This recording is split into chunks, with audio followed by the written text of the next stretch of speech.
नमस्कार दोस्तों, जय हिंद जय भारत। कैसे हैं आप सब लोग। मैं गौरव वैष्णव एक बार फिर से आप सभी का स्वागत करता हूं आपके अपने अनंत आईएएस कोचिंग के इस ऑफिशियल यूट्यूब चैनल पर। तो दोस्तों, आज की चर्चा का विषय है कि रूस के राष्ट्रपति श्रीमान व्लादिमीर पुतिन जी के द्वारा रूस इंडिया चाइना की ट्रोइका बनाने का, ट्रोइका को पुनर्जीवित करने का आह्वान किया गया है। अब आप सभी के मन में यह विचार आएगा कि सर, क्या आरआईसी एक सैन्य संगठन बनने वाला है? क्या भारत कलेक्टिव डिफेंस की किसी ट्रीटी को अपनाने वाला है? क्या भारत अपनी नॉन अलाइनमेंट की पॉलिसी को छोड़ने वाला है? क्या भारत किसी सैन्य संगठन का भाग बनने वाला है?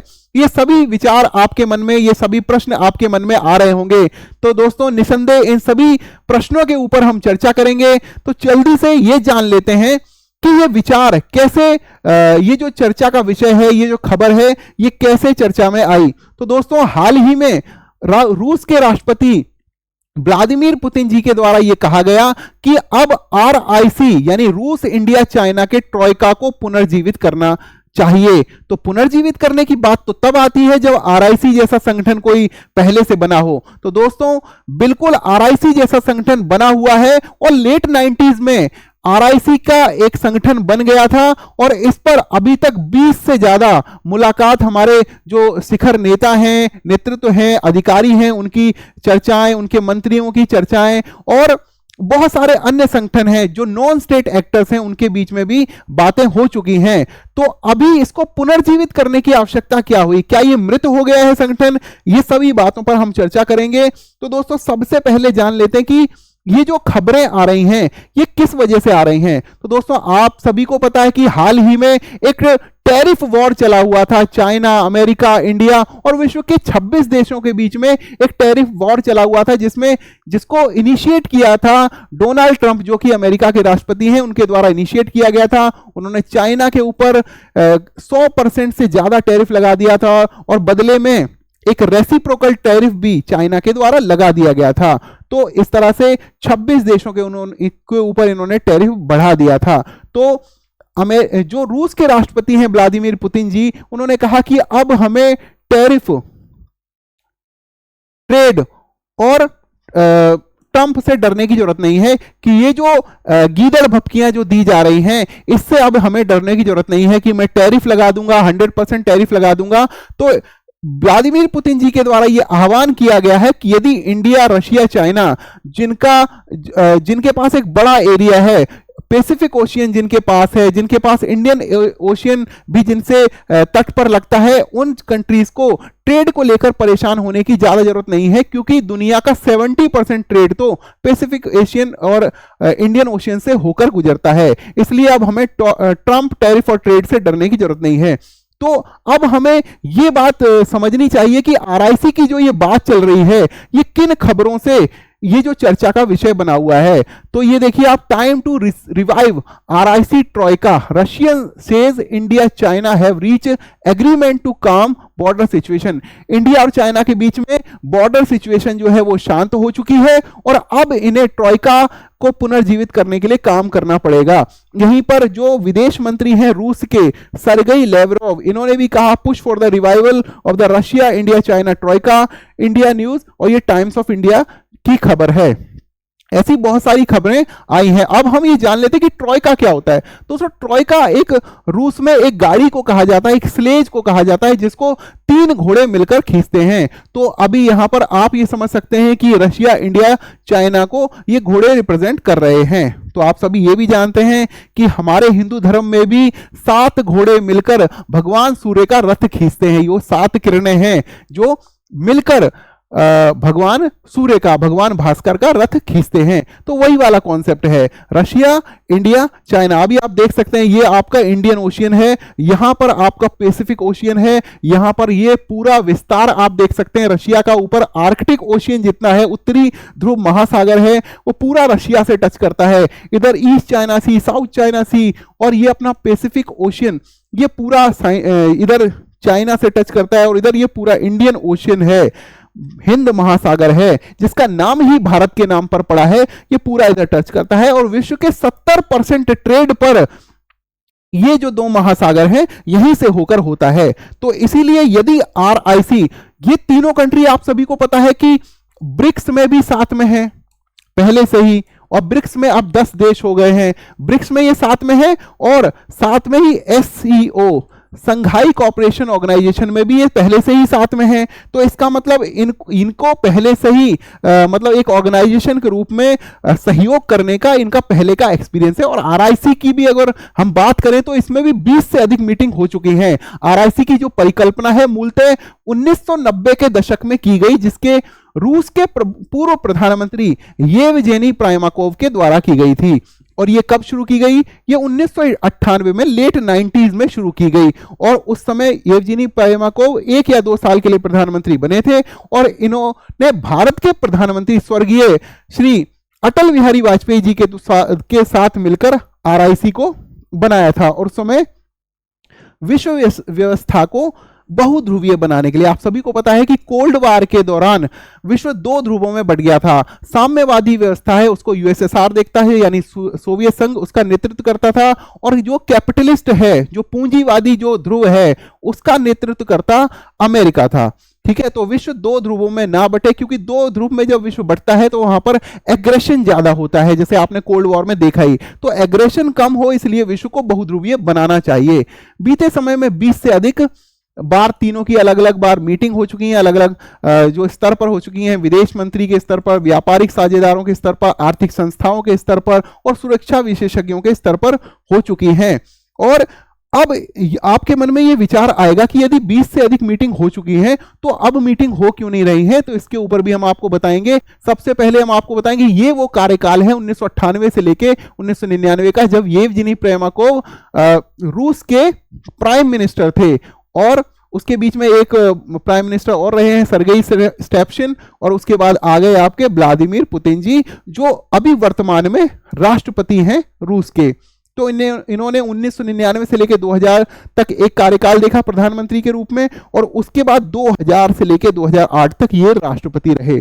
और उसके बाद 2008 से लेकर, ये देखिए यहाँ पर 2007 तक का कार्यकाल दे रखा ना मिखाइल फ्रेडकोव का।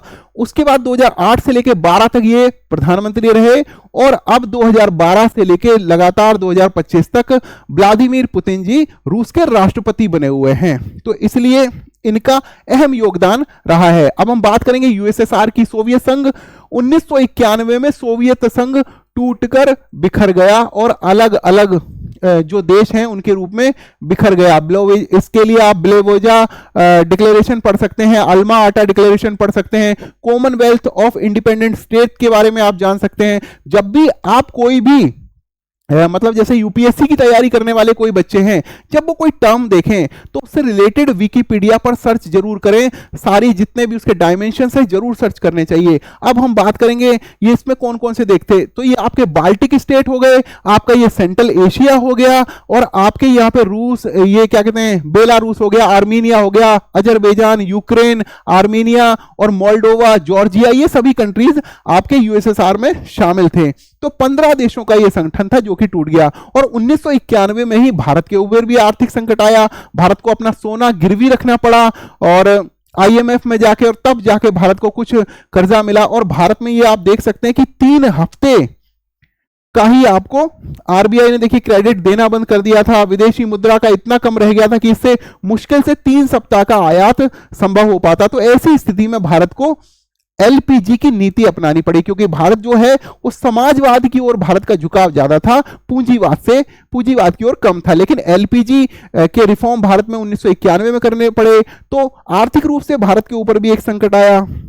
रशिया भी क्योंकि USSR से बिखर के गया, तो एक संघ के रूप में उनकी ताकत सोवियत संघ की ज्यादा थी, और बिखर जाने से उनकी ताकत कम हुई, तो वहां रूस भी एक तरह से परेशानी झेल रहा था। तो ऐसे समय में 1998 में भारत के राष्ट्रपति स्वर्गीय श्री अटल बिहारी वाजपेयी और येवजेनी प्राइमाकोव ने मिलकर 1998 में RIC की नींव रखी। ये आप दोनों उस समय क्या उनका फोटो देख सकते हैं। उसके बाद ये आप देख सकते हैं सर्गेई लेवरोव, ये वांग भी आप चीन के विदेश मंत्री देख सकते हैं, और ये भारत की विदेश मंत्री उस समय की माननीय स्वर्गीय श्री सुषमा स्वराज जी, श्रीमती सुषमा स्वराज जी उस समय विदेश मंत्री थी, तो वो भी इस मीटिंग में रहे। और स्वर्गीय मनमोहन सिंह जी भारत के पूर्व प्रधानमंत्री, और पुतिन जी, और ये शी जिनपिंग, ये भी जीआईसी की मीटिंग का भाग रहे। 1998 से लेकर अब तक करीब 20 बार तीनों देश मिल चुके हैं और 2020 से लेकर 2025 के बीच में कोई मुलाकात नहीं हुई। इसका कारण क्या है? इसका कारण दो रहे। 2017 में आपका डोकलाम विवाद हुआ, ठीक है, वहां पर, और उसके बाद 2020 में गलवान वैली आपका एग्रेशन हुआ चाइना के द्वारा, तो वहां पर यह समस्या हुई। 2017 का जो डोकलाम विवाद है, वो सबसे पहले आपको मैं डोकलाम की स्थिति बताता हूं। डोकलाम, ये देख लीजिए, यहां पर ये है डोकलाम, और ये कहां आता है? ये भूटान में आता है। ये ऐसा एरिया है जिसको चाइना कंट्रोल करता है, लेकिन इस पर दावा भूटान करता है। और ये भारत का चिकन नेक कॉरिडोर है, जो सिलीगुड़ी कॉरिडोर जिसे हम कहते हैं, उसके बहुत ज्यादा पास में था।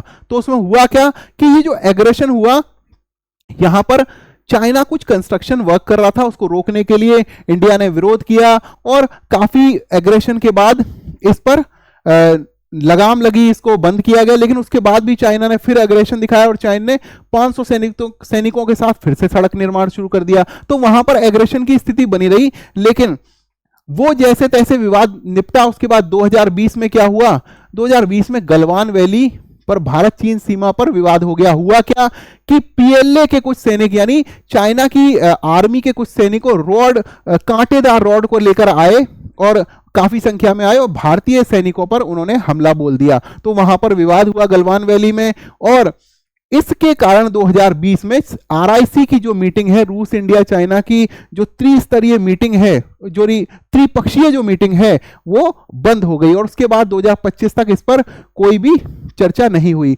और आप देख लीजिए कि जैसे अभी भारत ने ऑपरेशन सिंदूर किया, भारत पाकिस्तान के बीच में जो युद्ध हुआ, एक संक्षिप्त युद्ध हुआ, उसमें भी अमेरिका ने बीच में अपनी टांग अड़ाने की कोशिश करी, और अमेरिका ने कहा नहीं, हम सीज फायर का हमारी वजह से हुआ है, हम सीज फायर करवा रहे हैं, और क्रेडिट ले लिया। मतलब इस बार तो क्रेडिट ले ही लिया। और यहां पर भी एलएसी पर भारत चाइना के बीच में इन्होंने अपना मतलब क्रेडिट लेने का प्रयास किया था, बोला था कि हम मीडिएट कर सकते हैं, लेकिन इंडिया ने उस समय मना कर दिया था कि नहीं भाई, हमें किसी का मीडिएशन नहीं चाहिए, हम अपनी संप्रभुता पर किसी भी तरह का किसी भी एग्रेशन को नहीं झेलेंगे।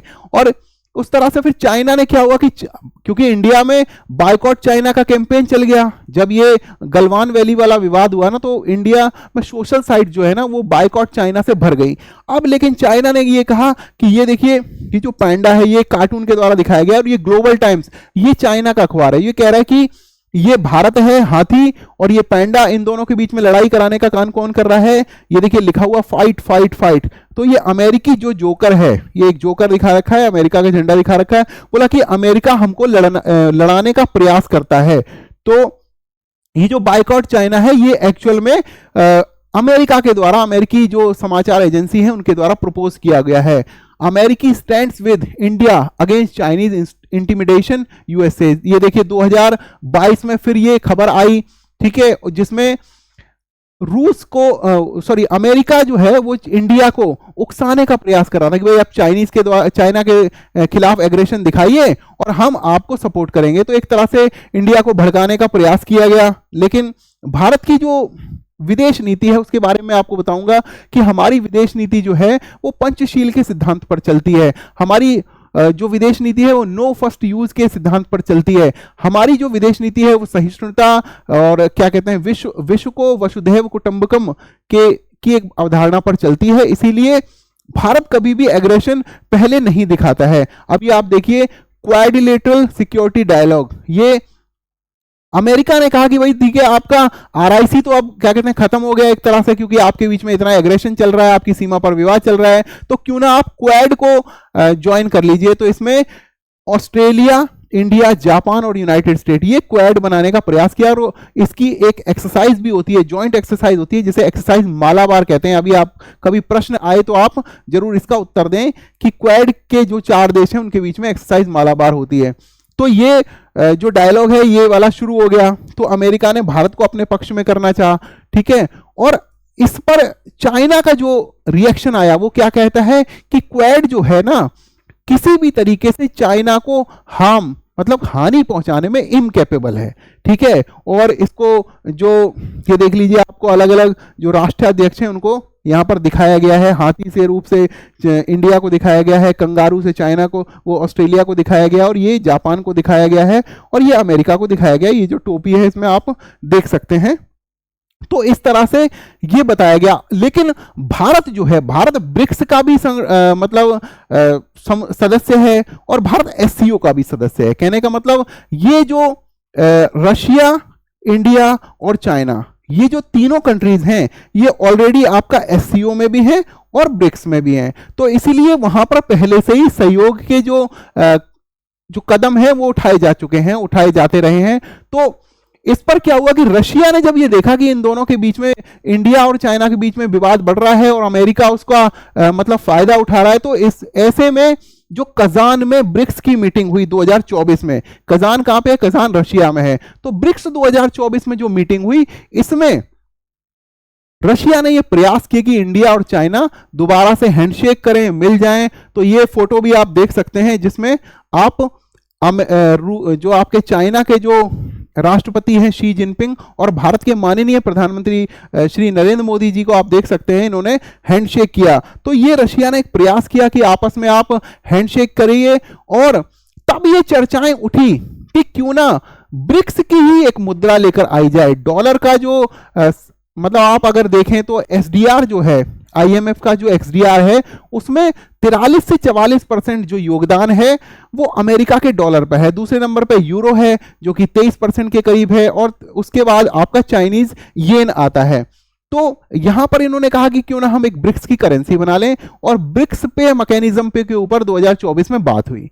तो इस पर अमेरिका का रिएक्शन क्या आया? ये डोनाल्ड ट्रंप जी की ट्विटर से आप देख सकते हैं कि the idea of the BRICS countries are trying to move away from the dollar while we stand by the watch is over we are going to require commitment from these seemingly hostile countries that they will neither create a new BRICS currency nor back any other currency to replace the mighty US dollar। तो इनको ये लगा कि ये US dollar को अगर replace करने के लिए कोई करेंसी लाते हैं तो हम इन पर टैरिफ लाद देंगे, 100% से ऊपर टैरिफ लगा देंगे।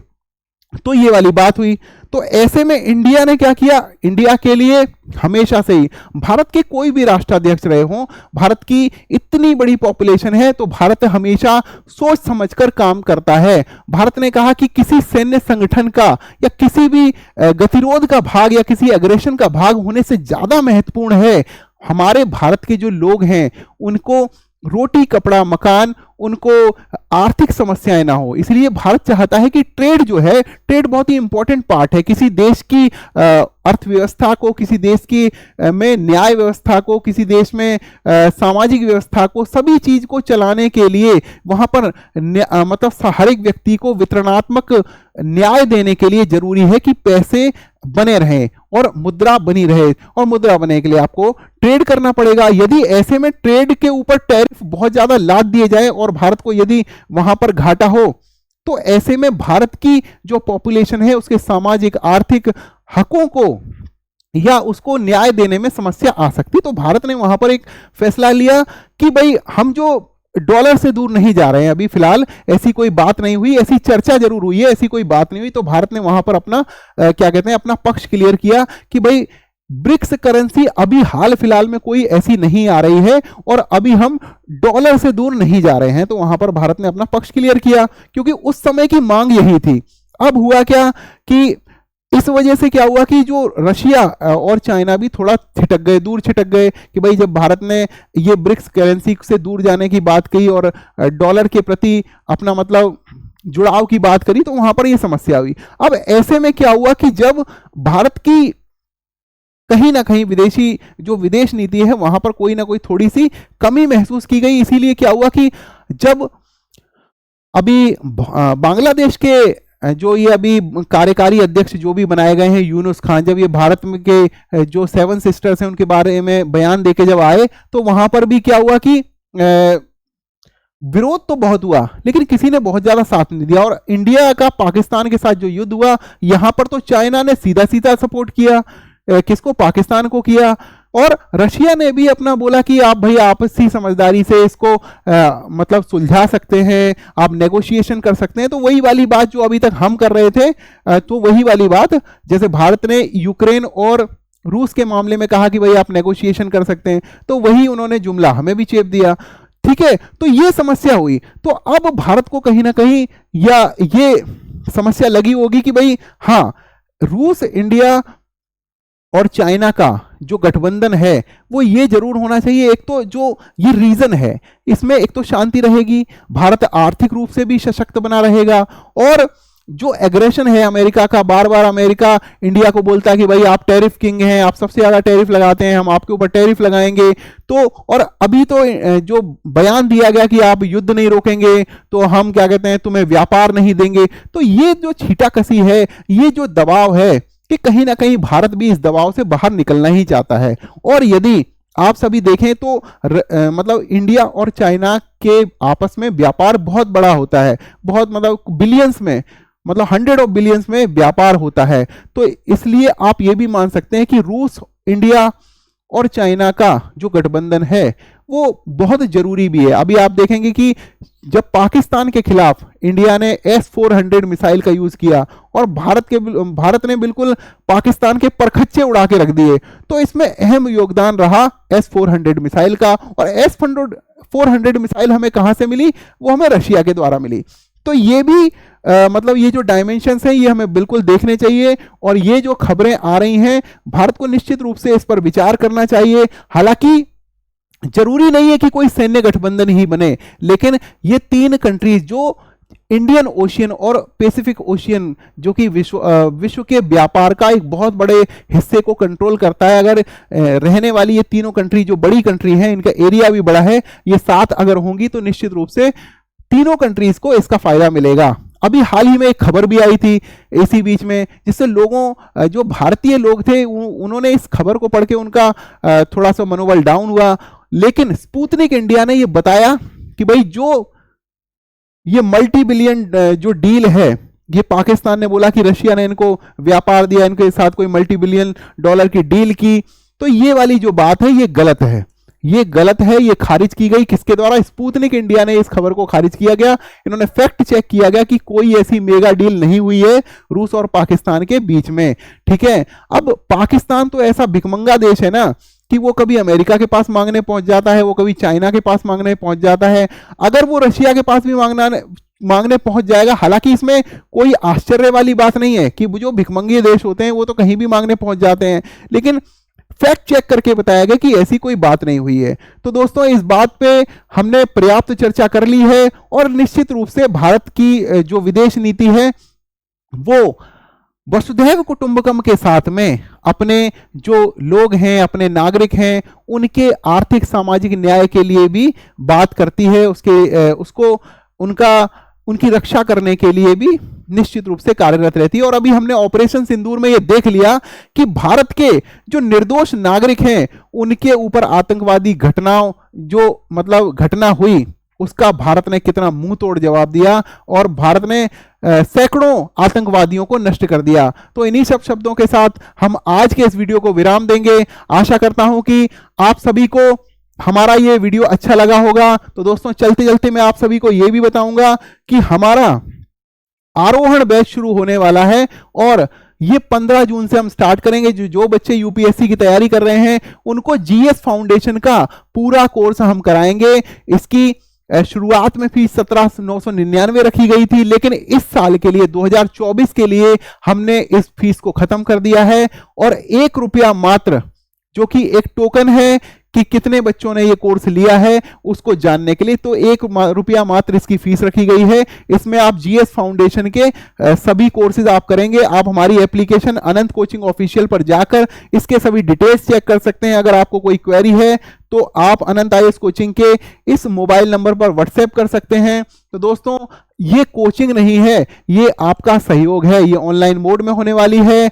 मात्र 1 रुपए में हम आपकी ये कोचिंग कराएंगे, जीएस फाउंडेशन का पूरा कोर्स कराएंगे, और 2026 का एग्जाम देने वाले जो बच्चे हैं ये उनके लिए सभी बच्चों के लिए ये हमने निर्धारित की है। तो इन्हीं सभी शब्दों के साथ मैं आप सभी से ये याचना करता हूं कि आप सभी को जो आज का वीडियो कैसा लगा ये भी बताएं, और आरआईसी का जो ट्रोइका बनने वाला है इसके बारे में भी अपना कमेंट जरूर करें कि क्या भारत को ट्रोइका का भाग बनना चाहिए, कि क्या ट्रोइका को मजबूत करना चाहिए, क्या इस ट्रायोलॉजी को आगे बढ़ाना चाहिए। इन्हीं शब्दों के साथ नमस्कार, जय हिंद, जय भारत।